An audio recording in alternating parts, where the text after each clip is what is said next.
छत्रपती शिवाजी महाराज सार्वजनिक शिवजयंती उत्सव समिती 2026 ज्या राजाची आज जयंती 19 फेब्रुवारीला साजरी करतायत, मी सर्वांना या जयंतीनिमित्त मनापासून हार्दिक शुभेच्छा देतो। या जयंतीचे प्रमुख मार्गदर्शक या बुलढाणा विधानसभाचे लाडके धर्मवीर आमदार संजयभाऊ गायकवाड आजच्या कार्यक्रमाचे अध्यक्ष आहेत। या मंचावर सर्व सन्माननीय आणि इथे समोर बसलेले सर्व शिवप्रेमी, मी मनापासून तुमचे आभार व्यक्त करतो।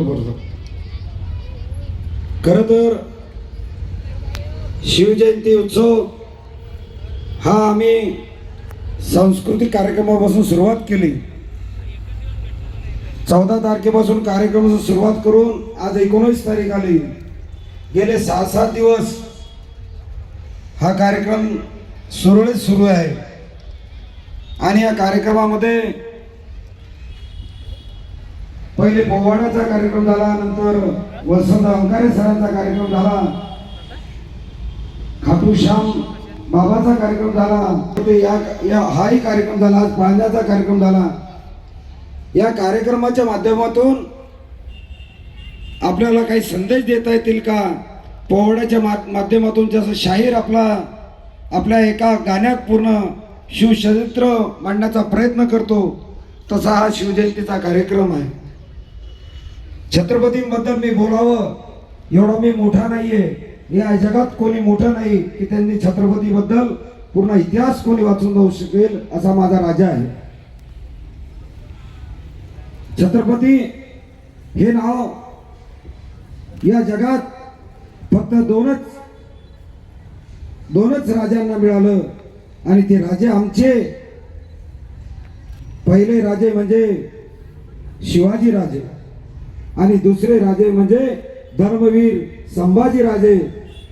यांनी आपले मावळे असे तयार केले जे जगायला नाही मरायला उठले आणि एखादा गडकिल्ला जिंकायचा आहे, एखादा खाली बसो खाली ते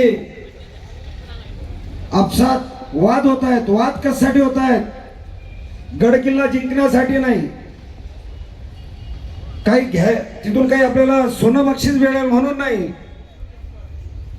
तर हे राजा आम्हाला एखादा पाठीवर थाप मिळेल याच्यासाठी हे मावळे लढतायत। तानाजी मालुसरे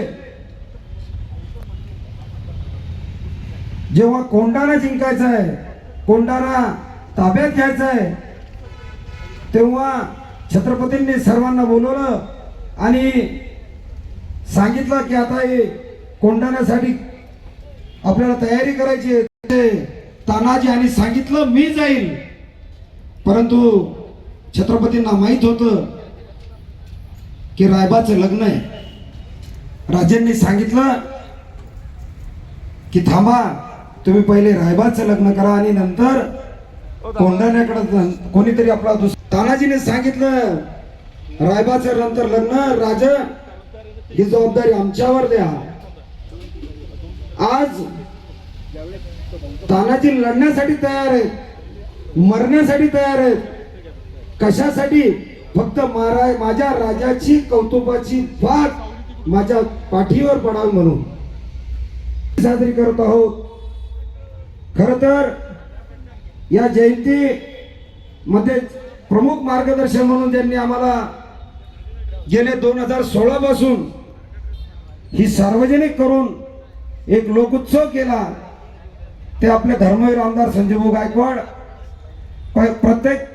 प्रत्येक एरियातून प्रत्येक गल्लीतून रॅल्या निघायच्या, परंतु ही सार्वजनिकची कल्पना धर्मवीर आमदार संजयभाऊ गायकवाड यांनी मांडली आणि हा लोकोत्सव एवढा मोठा झाला की आता पाहता पाहता आपल्या डोळ्याचं पानं फेडेल असे कार्यक्रम धर्मवीर आमदार संजयभाऊ गायकवाड यांच्या माध्यमातून इथे होत आहेत.